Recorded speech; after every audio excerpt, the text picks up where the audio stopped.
Diamond হারবারে যে লোকসভা কেন্দ্র, সেই লোকসভা কেন্দ্রের ভোট মানুষ দেখেছে, ভোট দিয়েছে। যেখানে যেখানে ভোট পড়েছে সেখানেই তৃণমূল কংগ্রেস গোহারা হেরেছে, পরাজিত হয়েছে। আর যেখানে ভোট করতে দেয়নি, ইভিএমে টেপ মারা হয়েছে, পোলিং এজেন্ট বের করে দেওয়া হয়েছে, তারপরেও হয়নি, কাউন্টিংয়ে গিয়ে সেখান থেকেও বের করে দেওয়া হয়েছে। এ পার্টটা আমি বাদই দিলাম। কিন্তু উনি যখন বার্তাটা দিলেন যে শান্তি বজায় রাখো, বিরোধীদের আক্রমণ করো না, এ কথা বলার আগেই তো শুরু করে দিয়েছে। আজকে বাকেশ্বর, তারপরে আলতাবেড়িয়া সহ ডায়মন্ড হারবারের বিভিন্ন কেন্দ্রে, আপনার ফলতা, বজবজ, ডায়মন্ড, সব জায়গায় আক্রমণ হচ্ছে, মারধর হচ্ছে, বাড়িঘর ছাড়া হয়ে আজকে চলে আসছে। তাহলে এটা কি শুধু কথার কথা, নাকি লোক দেখানোর জন্য বলা অভিষেক বন্দ্যোপাধ্যায়ের এই বার্তাটা? সেই বার্তাটা কে কাজ করবে? নিশ্চয়ই তার নিচের তলার কর্মীরা করবে। এখানে দেখা যাচ্ছে আরেকজন বেতাজ বাদশাহ, তিনি বেতাল, তাকে একেবারে সিকিউরিটি দিয়ে দিয়েছে, ভোটের দিন থেকে শুরু করে দিয়েছেন একেবারে তাণ্ডব। আবার মুখে বলছে না না, এরকম কিছু তো ঘটনা ঘটেনি, আমরা কিছু করিনি।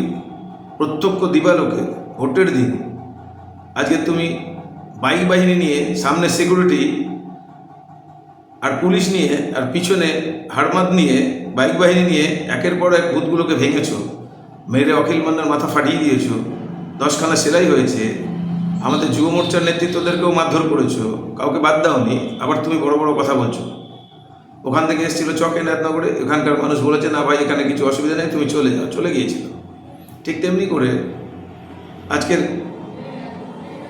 আমাদের কোম্পানি পুকুরের যে বুথ, সেখানে ওই একটা প্রধান আছে বেতাজ বাদশাহ, ওখানে মানুষের ভোটের অধিকার দেবে না, দূর থেকে যে ভোটগুলো আসে বিজেপি তাদের মেরে ধরে বাড়ি পাঠিয়ে দিয়েছে, এজেন্ট বের করে দিয়েছে। তো এটা কি? আমার তো ভাবতে পারা যাচ্ছে না যে এভাবে হতে পারে। গণতন্ত্রের টুটি টিপে ধরছ, গণতন্ত্রের অধিকার কেড়ে নিচ্ছ, ভোটে দাঁড়ানোর অধিকার কেড়ে নিচ্ছ। আজকে তারপরেও এত জিতেও, লক্ষাধিক ভোটে জিতে গেছি, ঠিক আছে, অসুবিধা নিয়ে জিতেছেন, ওটাও আপনার একটা কৌশল, যে কৌশলগুলো আমি প্রথমে বললাম অবলম্বন করেছেন। এখানে একটা মন্ত্রী মশাই আছে, তার এলাকায় তো মানুষ, বিরোধীরা কোনো ভোট দিতে পারবে না, এজেন্টও দিতে পারবে না।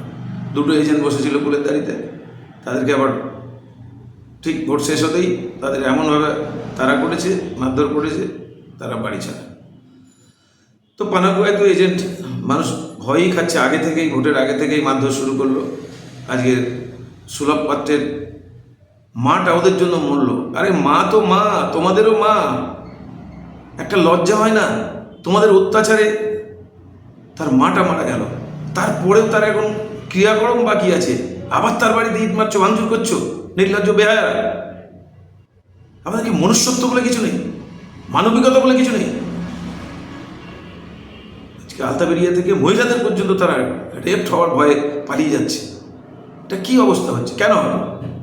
কেন? অনেক এলাকায় তো শান্তিপূর্ণভাবে ভোট হয়েছে, আপনার এলাকায়, মন্ত্রীর এলাকায় কেন এগুলো হবে? আপনি সামাল দিতে পারবেন না, আপনি মন্ত্রী দীর্ঘদিনের, আপনি একজন বিধায়ক, মন্ত্রী, আমাদের গর্ব। আপনি আপনার জায়গাটা কি করছেন? মানুষ কি তার কথা বললে মানুষ তো পিছনে হাসে। পঞ্চায়েত ভোটে কি করলেন সেটা তো সব মানুষ দেখেছে। নিজের ভগ্নিকে জেতানোর জন্য আজকে বিজেপির একটা কর্মীকে পিটিয়ে মেরে ফেলে দিল, আবার লাশ গায়েব করার চেষ্টা হলো।